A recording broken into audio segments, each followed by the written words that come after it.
Hi hello friends, super കൺമണി സീരിയലിൻ്റെ ഒരു latest റിവ്യൂയിലേക്ക് എല്ലാ കൂട്ടുകാർക്കും സ്വാഗതം. അങ്ങനെ തന്നെ വീണ്ടും കാണിക്കുന്നത് നമ്മുടെ കൃഷ്ണ കേട്ടോ. കൃഷ്ണാണെങ്കിലോ അമ്പലത്തിൽ വന്നിട്ട് ഭഗവാനോട് നന്നായിട്ട് തന്നെ പ്രാർത്ഥിക്കുക കേട്ടോ.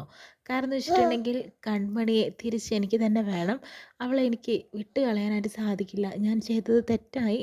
അവളുടെ മനസ്സറിയാതെ ഓരോ കാര്യങ്ങൾ പറഞ്ഞു പോയി, അതിൻ്റെ ദേഷ്യത്തിൻ്റെ പുറത്ത് ചെയ്തതാണ്, അല്ലാതെ അവളോടുള്ള ദേഷ്യം കൊണ്ടല്ല. അതുകൊണ്ട് തന്നെ എനിക്ക് അവൾ തിരിച്ച് തരണം ഭഗവാനെ എന്ന് പറഞ്ഞിട്ട് അങ്ങനെ പ്രാർത്ഥിക്കുന്നു കേട്ടോ. ആ സമയത്ത് തന്നെയാണ് നമ്മുടെ ഉണ്ണി നമ്പൂതിരി അങ്ങോട്ട് വരുന്നത് കേട്ടോ. അതിന് ചോദിക്കുന്നുണ്ട്, "സർ, എൻ്റെ പേര് കൃഷ്ണ എന്നല്ലേ?" എന്ന് ചോദിക്കുന്നുണ്ട്. കുട്ടി ആരാന്ന് ചോദിക്കുമ്പോൾ, "ഇവിടുത്തെ തിരുമേനിയുടെ പേരക്കുട്ടിയാണ്.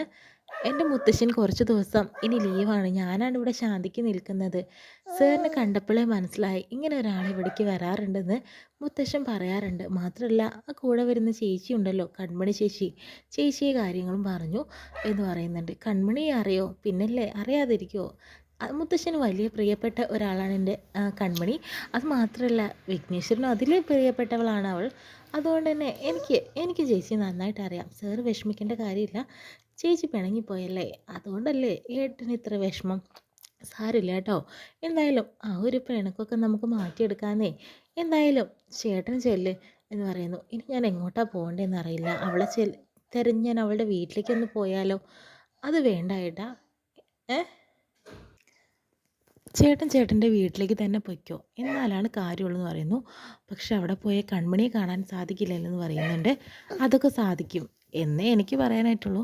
പിന്നെ ഞാൻ വിഘ്നേശ്വരനോട് പ്രാർത്ഥിക്കാം, ചേട്ടനും ചേച്ചിയും ഒന്നിക്കാൻ വേണ്ടിയിട്ട് ഞാൻ നന്നായിട്ട് തന്നെ ഭഗവാനോട് പ്രാർത്ഥിക്കാം" എന്നൊക്കെ ഉണ്ണി നമ്പൂതിരി പറഞ്ഞു കൊടുക്കുന്നുണ്ട് കേട്ടോ. അതിനുശേഷം തന്നെ ഉണ്ണി നമ്പൂതിരി പറഞ്ഞതനുസരിച്ച് തന്നെ കൃഷ് വീട്ടിലേക്ക് തന്നെ പോവാട്ടോ. അതിനുശേഷം തന്നെ അമ്മായിമാരെ കാണിക്കുന്നു. അമ്മായിമാരാണെങ്കിലോ കൺമണിയുടെ കാര്യം അറിഞ്ഞിട്ട് ഇങ്ങനെ ചർച്ച ചെയ്യുക ചെയ്യുന്നത് കേട്ടോ.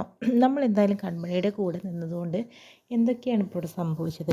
മാത്രമല്ല ഇപ്പോൾ വീടും സ്ഥലവും എല്ലാം പോയി. ശ്രീനിയേട്ടനാണെങ്കിലോ ഇതെല്ലാം തന്നെ തിരിച്ചു തരാൻ സാധിക്കുമോ അതൊന്നും അറിയില്ല. എന്തായാലും ഇനിയിപ്പോൾ എല്ലാം നഷ്ടപ്പെട്ടു പോയ ഒരവസ്ഥയിലാണ് ഇപ്പോൾ ഇരിക്കുന്നതെന്നൊക്കെ അമ്മായിമാരവിടെ ചർച്ച ചെയ്യുന്നു കേട്ടോ. ഇനി പറഞ്ഞിട്ടൊന്നും കാര്യമില്ല, എല്ലാം ധനലക്ഷ്മീൻ്റെ കൂടെ നിൽക്കേ രക്ഷയുള്ളൂ, അല്ലെങ്കിൽ നമുക്ക് ഇവിടെ നിന്ന് ഇറങ്ങേണ്ടി വരും. ആ വരുണ് കണ്ടില്ലേ ഓരോ ചതി ചെയ്തു വെച്ചിരിക്കുന്നതെന്നൊക്കെ അമ്മായിമാർ പറയുക കേട്ടോ ചെയ്യുന്നത്. ശ്രീനിയേട്ടനാണെങ്കിൽ ഇതൊന്നും തിരിച്ചു തരാൻ സാധിക്കില്ല, അവരുടെ അടുത്ത് എവിടെ നിന്നാണ് പൈസ, പാവം അദ്ദേഹം തന്നെ വലിയ കഷ്ടത്തിലാണെന്നൊക്കെ പറഞ്ഞു കൊടുക്കുന്നു. എന്തായാലും നമുക്ക് നോക്കാം, ഇനി വരുന്നിടത്ത് വെച്ച് തന്നെ കാണാമെന്ന് പറയുന്നു. അതിനുശേഷം തന്നെ അലികയിലാട്ടോ കാണിക്കുന്നത്. അലികയിലാണെങ്കിൽ കൺമണി അവിടെ ഗസ്റ്റ് റൂമിൽ താമസിക്കുമ്പോഴത്തേനും സെക്യൂരിറ്റി വന്നിട്ട് കൺമണിക്ക് ഫുഡ് കൊടുക്കുന്നു കേട്ടോ. മേഡത്തിന് ഫുഡ് തരാൻ പറഞ്ഞു. ഇതെല്ലാം തന്നെ അങ്ങനെ ഫുഡൊക്കെ കഴിക്കാനായിട്ട് കൺമണി ഇരിക്കുക കേട്ടോ ചെയ്യുന്നത്. കാരണം ഇനിയിപ്പോൾ ദേവ്ജി വരുന്നവരെ വെയിറ്റ് ചെയ്തേ പറ്റുള്ളൂ. അതിനുശേഷം തന്നെ കൃഷി വിളിക്കുന്നുണ്ട്, ഫോൺ കട്ട് ചെയ്യുക കേട്ടോ കൺമണി ചെയ്യുന്നത്.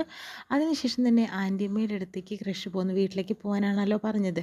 അങ്ങനെ വീട്ടിലേക്ക് പോകുന്ന സമയത്ത് എവിടെയായിരുന്നടാ നീ ചോദിക്കുന്നുണ്ട്. ആൻറ്റിയമ്മ എന്താ വിചാരിച്ചത്, എൻ്റെ കാര്യത്തിൽ ആൻറ്റിയമ്മ ഇടപെടേണ്ട, പിന്നെ ഞാൻ എന്താടാ ചെയ്യേണ്ടത്, നീ എന്തിനാ മാനസിയെ തല്ലിയത് എന്ന് ചോദിക്കുന്നു കേട്ടോ. ഞാൻ മാനസിയെ തല്ലി, അതിന് അവൾ നിങ്ങളോട് പറഞ്ഞിട്ടുണ്ടാവില്ലേ എന്ന് കാര്യങ്ങൾ. അവൾ പറഞ്ഞടാ, നീ എന്തോ തോന്നിയാസാ കാണിച്ചത്, താലി കെട്ടിയിട്ടുണ്ടെങ്കിൽ അവളെ സ്നേഹിക്കാനും പഠിക്കണമെന്ന് പറയുന്നു കേട്ടോ. നീ താലി കെട്ടാൻ പോകുന്നത് മാനസയാണ്, അല്ലാത്തൊരു പെണ്ണിനെയും നീ സ്നേഹിക്കാൻ ഞാൻ സമ്മതിക്കില്ല എന്ന് പറയുന്നു. എനിക്കിഷ്ടമുള്ള പെൺകുട്ടിയെ ഞാൻ വിവാഹം കഴിക്കും, എനിക്ക് മാനസയെ ഒട്ടും ഇഷ്ടമല്ല, അവളെ ഒത്ത് ജീവിക്കാൻ എനിക്ക് സാധിക്കില്ല. നീ എന്ത് പറഞ്ഞു, എനിക്ക് ജീവനുള്ളിടത്തോളം കാലം മാനസിയും നീയും തമ്മിലുള്ള കല്യാണം ഞാൻ നടത്തി തരുമെന്ന് പറഞ്ഞിട്ട് കൃഷ്ണനോട് ദേഷ്യപ്പെടുന്നു കേട്ടോ. അതെനിക്ക് സമ്മതമല്ല എന്ന് പറയുമ്പോഴത്തേനും ആൻറ്റിയമ്മ കൃഷ്ണനെ അടിക്കുന്നു കേട്ടോ. അതിനുശേഷം തന്നെ ആൻറ്റിയമ്മ എന്നെ തല്ലിക്കോ, പക്ഷേ ഞാൻ പറഞ്ഞ സത്യമാണെന്ന് പറയുന്നു. എന്തായാലും ഇതൊന്നും ആലോചിച്ചിട്ട് കാര്യമില്ല എന്ന് പറയുന്നു. നീ എനിക്ക് ഒരു തീരുമാനം പറയാത്തതിനകത്തേക്ക് നീ കയറി പോകരുതെന്ന് പറയാട്ടോ ചെയ്യുന്നത്. നിനക്ക് അവളെ കല്യാണം കഴിക്കാൻ താല്പര്യമുണ്ടെങ്കിൽ മാത്രം ഇതിനകത്തേക്ക് കയറിയാൽ മതി എന്ന് പറയുന്നു. കൃഷാണെങ്കിലോ അവിടെ നിന്ന് പോകുന്നു കേട്ടോ. ആ സമയത്താണ് ഇതൊന്ന് ചോദിക്കാട്ടോ ചെയ്യുന്നത്. കൃഷ് അവനിത് പുറത്തേക്ക് പോയതാണെന്ന് പറയുന്നു. അവൻ എന്തോ ഒരു മീറ്റിങ്ങോ എന്തോ ഉണ്ടെന്ന് പറഞ്ഞിട്ട് പുറത്തേക്ക് പോകുന്നു എന്ന് പറയാട്ടോ. അത് ആൻറ്റിയമ്മ സംസാരിച്ചോ കൃഷ്ണനോടെന്ന് പറയുന്നു. ഞാൻ സംസാരിച്ച് തുടങ്ങിയ സമയത്താണ് അവൻ പോയത്, എന്തായാലും അവൻ വരട്ടെ, ബാക്കിയോട് സംസാരിക്കാം എന്ന് പറഞ്ഞു കൊടുക്കുക കേട്ടോ. അതിനുശേഷം തന്നെ നമ്മുടെ ബലരാമനെയും അതുപോലെ സഹദേവനെയും കാണിക്കുന്നത്. അനിയൻ പോയല്ലേ എന്ന് പറയുന്നുണ്ട്. അവൻ രക്ഷപ്പെട്ടെ സാർ, കാരണം എന്ന് വെച്ചിട്ടുണ്ടെങ്കിൽ അവന് നല്ലൊരു ഭാവിയുണ്ട്, ഞാൻ കാരണം അവൻ്റെ ഭാവി തുലയ്ക്കാൻ സമ്മതിക്കില്ല എന്ന് പറയുന്നു.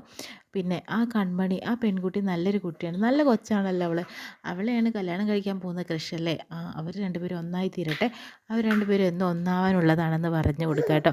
ഞാൻ കാരണം ആ പാവത്തിൻ്റെ ജീവിതം കൂടി നഷ്ടപ്പെട്ടു കൺമണിയുടെ, പക്ഷേ ഇനി ഒരിക്കലും തന്നെ ഇനി അതിനും സമ്മതിക്കില്ല, അവർക്കൊരു നല്ല ജീവിതം കിട്ടട്ടെ എന്ന് പറയുന്നു. ഞാൻ എന്തായാലും ഇവിടെ ജീവിക്കാൻ തീരുമാനിച്ചു എന്നൊക്കെ ബലരാമൻ നമ്മുടെ സഹദേവനോട് പറയുന്നു. പിന്നീട് കൺമണിയായിട്ടാണ് കാണിക്കുന്നത്. കൺമണിയാണെങ്കിലോ പിന്നെ വന്നതിന് ശേഷം തന്നെ അങ്ങോട്ട് ഭക്ഷണം കഴിക്കാനായിട്ട് ഇരിക്കുന്നു കേട്ടോ. ഭക്ഷണം കഴിക്കാനിരിക്കുന്ന സമയത്ത് തന്നെയാണ് കൃഷ് അങ്ങോട്ട് വരുന്നത്. കൃഷ് വരുമ്പോഴത്തേനും വാതിൽ തുറക്കുകയാണ് കൺമണി, ആരാന്നറിയാതെ വാതിൽ തുറക്കുന്ന സമയത്ത് കൃഷും കൺമണിയും പരസ്പരം അങ്ങനെ വീഴുക കേട്ടോ ചെയ്യുന്നത്. അങ്ങനെ വീഴുന്ന സമയത്ത് തന്നെ കൺമണിയെ ചേർത്ത് പിടിക്കുന്നുണ്ട് കൃഷ്. പക്ഷേ കൺമണി എന്താ ഇവിടെ, അപ്പോൾ കൃഷ് എന്താ ഇവിടെ എന്നുള്ള രീതിയിൽ രണ്ടുപേരും മനസ്സോട് മനസ്സ് ചോദിക്കുന്നു കേട്ടോ. അതിനുശേഷം തന്നെ എന്താ കൺമണി, എന്തൊക്കെയാണ് കാര്യങ്ങളൊക്കെ ചോദിച്ച് മനസ്സിലാക്കുകയാണ് ചെയ്യുന്നത്. സാർ എന്ത് വർത്താനാണ് പറയുന്നത്, ഞാനിവിടെ നിൽക്കുന്നത് സാറിന് എന്തെങ്കിലും കുഴപ്പമുണ്ടോ, എൻ്റെ അവസ്ഥകൾ വളരെ പരിതാപകരമാണ്, അതുകൊണ്ട് തന്നെയാണ് ഞാൻ ഇടുന്നത്. കൺമണി നീ എവിടെ പോയാലും ഞാനും ഉണ്ടാവും കൂടെ, സാർ ഇവിടെ വന്നുകൊണ്ട് ഞാൻ ഇവിടുന്ന് പോകാനൊന്നും തീരുമാനിച്ചിട്ടില്ല, എന്തായാലും ഞാൻ ഇവിടെ തന്നെ ഉണ്ടാവും എന്ന് പറയും. സാറിൻ്റെ കമ്പനിയാണല്ലോ, പക്ഷെ ഇന്നൊരു ദിവസം രാത്രി എനിക്ക് ഇവിടെ നിന്നേ പറ്റുള്ളൂ എന്ന് പറയുന്നു.